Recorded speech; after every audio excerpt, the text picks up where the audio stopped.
So I just got done watching Dragon Ball Super episode 90 again, and let me just say that after watching that, which I still consider the manliest episode of Dragon Ball Super in history, I just did about 200 push-ups, and I feel like flying down to Peru and saving some refugees from a terrorist group. Like, that's how I feel right now. Like, I feel incredible. What a great episode. How are they going to follow this up?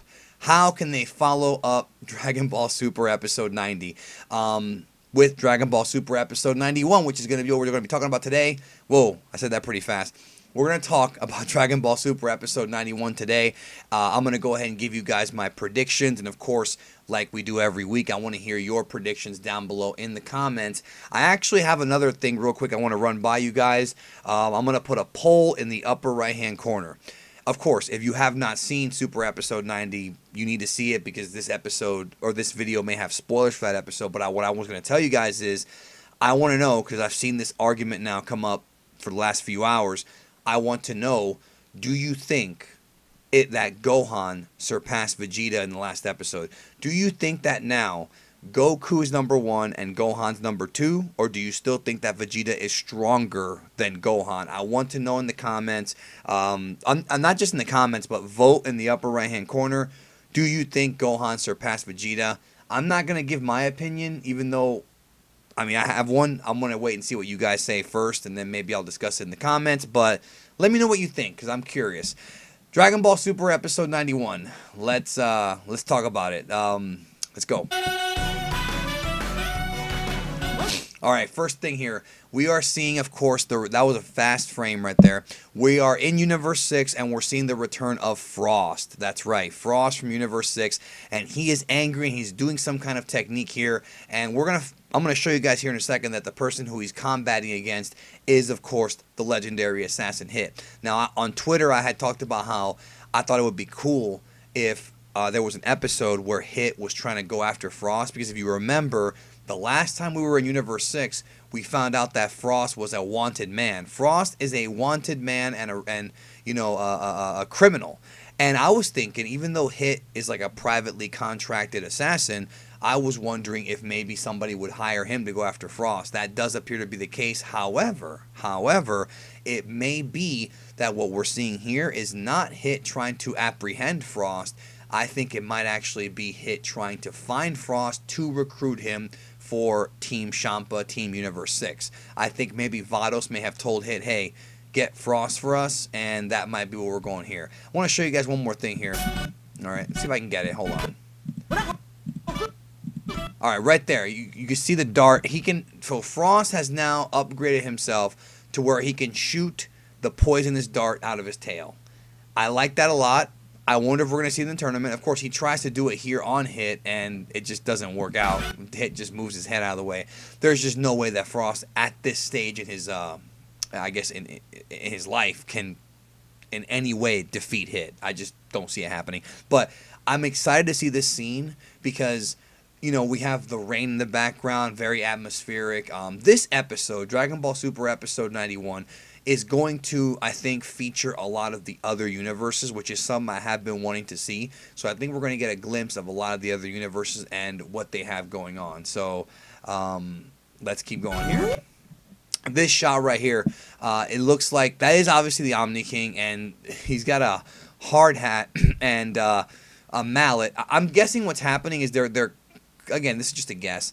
Maybe they're completing the construction of the arena, and maybe the Omni Kings have to go down there themselves, check it out. It could just be a gag scene. I mean, obviously a hammer is not going to hurt Zeno. I mean, come on now. But, you know, here we have them kind of, you know, again, looking at each other. Goku says, looks like the other universes. We'll get to that in a minute. Here we have like a bulletin board, and the Supreme Kai is showing who's fighting for the, you know, for that team. Have lots of awesome guys with tremendous and interesting powers. So yeah, like I said, this episode is going to focus a lot on the other universes. Right here we see, of course, Gohan back with his yellow nerdy glasses and the Supreme Kai there, and they're discussing the teams. It looks like what they're doing here is discussing strategy. I think this little, I'm guessing this little, you know, symbol here on the chalkboard or the blackboard or whatever, I think that's supposed to be the arena, and I think what they're doing is they're discussing strategy again. You know, that's what I'm thinking is going on. But that's only going to be a small part of this episode. I think they are going to focus a lot more on the other universes, which we're going to get to here in a moment.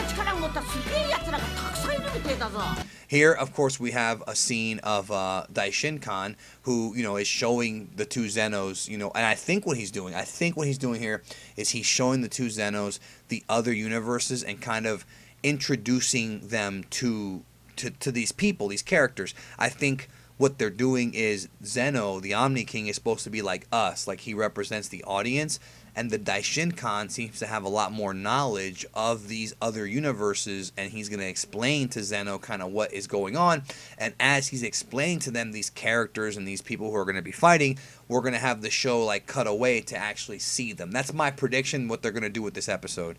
Let's keep going. You'll see right there, they're looking in. It looks like Earth right there. It may not be. It might be something else.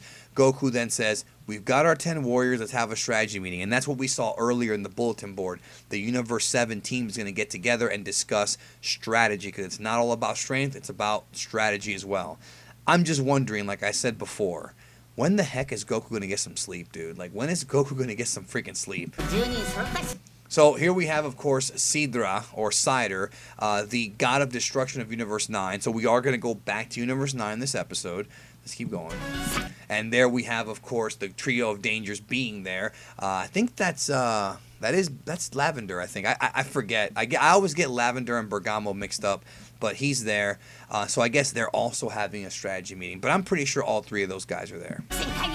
Now, here we have another scene that's very interesting, and it looks like this is taking place in like an alley somewhere, and the man up here that you see, we're going to get a better shot of him in a moment, looks to be the man known as Casserole, which is one of the Pride Troopers, the one that looks like Rolento from Street Fighter, the G.I. Joe looking dude. I think that's who that is. I'm going to show you guys here.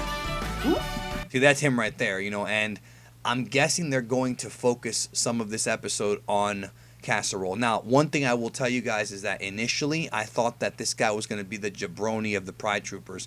I thought that when this thing started, he was going to be one of the first guys thrown out, and that they were going to really focus on Jiren, Topo, and, you know, some of the other guys. But now that I'm watching this, it looks like it may be possible that he may not be a jabroni, because if he's getting screen time, like the way it works with these shows is if you give a character screen time, a lot of times that does mean that they're going to put some kind of emphasis on him at some point. So, interesting. They're going to be showing us more of this character in the next episode. And of course, Goku's like, what's wrong, Bulma? Bulma there with her surprised face, I suppose you can say. Something's wrong with Boo. Now, if you've been keeping up with the spoilers for Dragon Ball Super, you already know what's wrong with Boo. And like I've said before, I'm not really too happy with that plot point being used. But I am going to wait and see if they have an actual explanation. I have a video planned covering this and my thoughts and kind of some interesting stuff, because there was a Toriyama interview that talks about Majin Buu and his, quote, issue that a friend of mine dug it up for me. So I'm going to show that to you guys whenever I do that video. Probably not until like next week, I don't think, or the week after, but they're discussing it now. So we're already getting a clue in this episode of what's going to happen with the teams getting, you know, with something happening with Boo is all I'm going to say. I don't want to spoil it in case you're trying to avoid spoilers. You know, here's Whis looking, I guess this is during the meeting. Now here we see more of the meeting. We have Piccolo there, we have Ten Shinhan, we have Gohan, Goku. Next on Dragon Ball Super. Which universe will survive? The strongest warriors are gathering. And there we have, of course, the gods over here. So they are going to definitely have like a city council meeting or whatever to discuss what they're going to do. Let's keep going here. Okay, now this has been the big talk of the town here, is this mysterious green-haired gal. Like, who is this? Well, I don't know who it is. I have no idea. She may pop up this week on the Toei page. Expect them to reveal more new characters this week on the Toei character page. I don't know who she is, but one thing that somebody pointed out, I think it was BG, I have the picture ready right here for you guys, is, see right here, like the ear things and the pink, like this girl may have some kind of relation to this pink Teletubby gimmick thing that Vegeta's fighting in the intro. So I'm wondering if this pink Teletubby thing is from Universe 11 or if this is from a completely different universe. Because I think this scene right here may have something to do with the scene earlier with Casserole, but I don't really know for sure. New characters either way are going to be slowly getting introduced. I mean, we saw Kale already. We've seen very little of her though, so I'm wondering what they're going to do with that. Anyways, let me know in the comments. Definitely let me know what you think about this. If you have any theories about who this character is, and of course remember to vote if you think Gohan surpassed Vegeta. I'm just going to say I don't think so. I don't want to sway the vote. I don't think so. I think Vegeta's still number 2. And Gohan's probably number 3, but I've seen some fans say that 17 may actually be stronger than Gohan. I don't know about that yet. I don't know, because Gohan looks really impressive, and it took a Kaioken Goku to win. But let me know what you guys think. I'm curious, and of course in the comments, are you excited to see some new characters? Feel free to leave the comments and get the discussion going. Thank you, as always, so very much. Quick programming note, tomorrow Kendamu will be coming to the channel, and we're going to have a really in-depth discussion about the secret of Gohan's power and the martial arts aspect and why Toriyama is actually basing this on real world martial arts, as well as, like, I'm very proud of this video, guys. I really am. Like, we're talking about, like, you know, how Gohan had to remember the mystic form, the ultimate form. All that will be explained tomorrow. Very proud of it. Thank you so very much. See if there's anything left here. That's it. Okay. We'll talk to y'all down the road.